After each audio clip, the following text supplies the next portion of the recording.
we are going to be talking about the top 5 mistakes to avoid when buying your first car.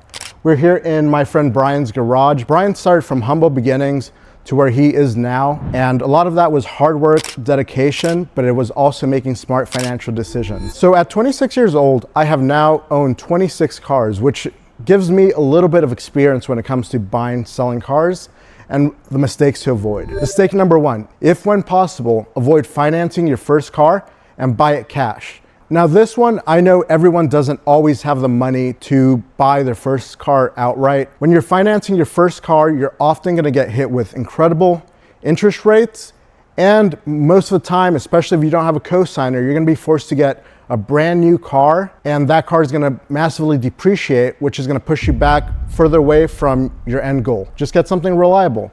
Toyota, Honda, Lexus, they're all great brands, relatively affordable and reliable. Also economical. Another thing when buying your first car, I highly recommend you look into your insurance costs before you buy your first car. I didn't have any parents that I could be on their policy, so when I had my first policy, my rates were incredibly ridiculous, and even more so if you get a vehicle that is known to be in a lot of accidents. For example, Mustangs. When you get into a Mustang, they have some of the highest insurance premiums because they are known to have accidents. So when you're looking to buying your first vehicle, make sure you factor in your insurance costs. Even if you just get liability, when you're young, it could be very expensive. When I bought my Model S Plaid, my insurance premium on just the Tesla, when I didn't have any accidents at all, was over $1,000 a month. Tip number 3, avoid buying a luxury used vehicle as your first car. They can be awesome, and when you're out in the market, you're gonna see that a lot of them are really inexpensive, and there's a reason for that. Maintenance is super expensive. Remember, the MSRP on these vehicles directly correlates to how much these cars are gonna cost to repair. A simple repair that you could do yourself with a couple YouTube videos is sometimes out of the picture when you're talking about some German cars. Mercedes, BMW, they are very expensive to service and maintain.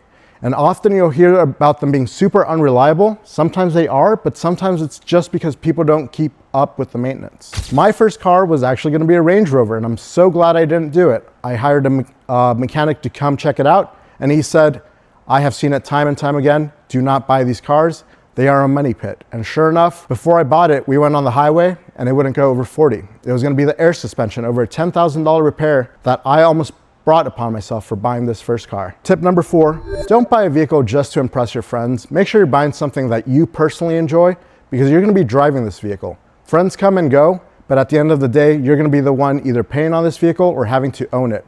So make sure it's something you like, you enjoy, even if people tell you otherwise. My 5th piece of advice is avoid rolling over negative equity. Negative equity comes when you sell your vehicle to a dealership and you owe more than the vehicle is worth. When this happens, the dealerships will gladly tell you we can roll it over into another vehicle. And oftentimes you have to get a much more expensive vehicle to cover the loan to value ratio. I won't get into that in this video, but when you do this, now you're paying on the old vehicle, you're paying interest on that, as well as on top of your current vehicle, and prolonging your payoff date. What I would highly suggest, if you have negative equity, continue working towards paying off that vehicle until you break even. Otherwise, you're gonna be in an endless cycle that's never gonna allow you to get what you want, and it's also gonna be killing your assets. Sit down, look at the numbers. They can be quite scary. You can pay tens of thousands of dollars on a $50,000 car loan in a matter of years simply by rolling over negative equity. Once you get your first vehicle, how do you end up getting your dream car? So my suggestion would be you buy a second vehicle, buy it cash. This is gonna be specifically your fun car.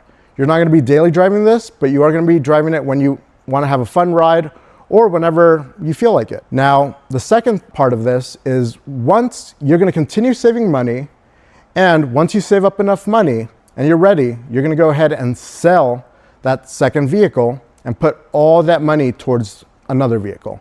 And you're gonna continue rinse and repeating this cycle until you eventually get to your dream car.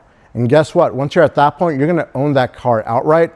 If you decide I want another car, now you can shop around in the same price range. If you put too many miles on the vehicle, you're gonna end up losing value from the vehicle.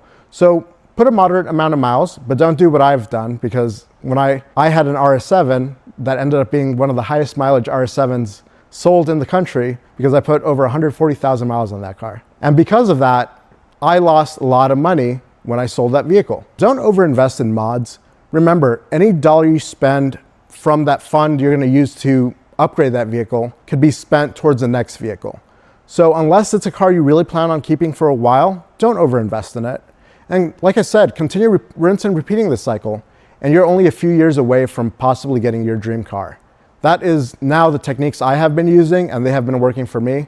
And I will, in the next year, buy my dream car, which was an Aston Martin. Thank you guys for watching this video, and thank you so much for Brian for letting us use his garage. Getting to this point doesn't come with luck. It comes from hard work, dedication, and making smart financial decisions a lot of times in a row. Make sure to comment down below if you have any questions. I'll be sure to answer any questions I see.